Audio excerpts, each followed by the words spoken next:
కూటమి ప్రభుత్వం రైతులను ఆదుకునే విధంగా పనిచేస్తోందని ఏపీ బీజేపీ అధ్యక్షురాలు పురంధేశ్వరి అన్నారు. రాష్ట్రంలో కేంద్రంలో 2 చోట్ల ఎన్డీఏ ప్రభుత్వం ఉందని రైతులను ఆదుకునే విధంగా చర్యలు తీసుకుంటుందని తెలిపారు. తూర్పుగోదావరి జిల్లా వెంకటాయపాలెం, దేవరపల్లి మండలాల్లో పురంధేశ్వరి పర్యటించారు. కొవ్వాడ కాలువ వరద కారణంగా ముంపుకు గురై నష్టపోయిన వరి పొలాలను ఆమె పరిశీలించారు. సో ఇక్కడ మీకు బెడ్ విడ్త్ బాగుంది కదా మేడం.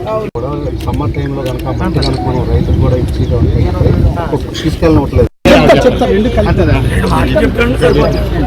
వెంటనే ఇస్తే కొవ్వాడ ఎర్ర కాలువను ఆధునీకరించడానికి అవసరమైతే కేంద్ర నిధులను తీసుకుని వస్తానని అన్నారు. ఎర్ర కాలువ, కొవ్వాడ కాలువ, తాడిపూడి కాలువ వల్ల రైతులు ఇబ్బందులకు గురవుతున్నారని అన్నారు.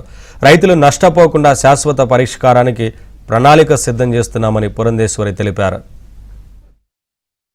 ఇవాళ నిన్న మొన్న వచ్చినటువంటి తుఫాన్ సందర్భంలో ఏదైతే ముంపుకి గురైందో పంట పొలాలన్నీ కూడా సందర్శించడానికి ఇవాళ స్థానిక ఎమ్మెల్యే గారు అయినటువంటి వెంకటరాజు గారితో భారతీయ జనతా పార్టీ జిల్లా అధ్యక్షులు, అదేవిధంగా మండల అధ్యక్షులు అందరితోటి కూడా ఇవాళ సందర్శనార్థం ఇక్కడికి రావడం జరిగింది.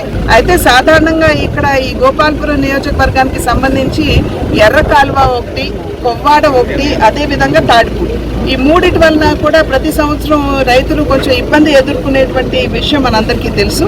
కనుక అంటే ఇప్పుడు తాత్కాలిక ఉపశమనం కలిగించడం మాత్రమే కాకుండా శాశ్వతంగా ఏ రకంగా మనం దీనికి ఒక పరిష్కారం చూడాలి అనేటువంటి అంశం మీద దృష్టి కేంద్రీకరించాలి అని చెప్పి వాళ్ళ నిర్ణయం చేయడం జరిగింది.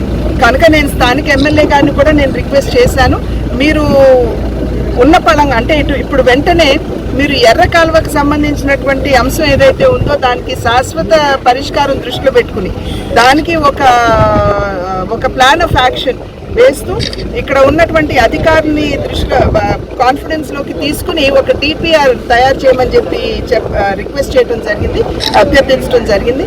ఎందుకంటే దాన్ని తీసుకుని మనం ఒకవేళ మనకి రాష్ట్రంలోనే మనకి నిధుల వెసులుబాటు ఉంటే ఇక్కడే మనం తెచ్చుకోవడం, లేదంటే కేంద్రం నుండి ఏ విధంగా తీసుకురావాలి అనేటువంటి విషయం మీద దృష్టి కేంద్రీకరించి నా సంపూర్ణమైనటువంటి సహకారాన్ని అందిస్తాను అని చెప్పి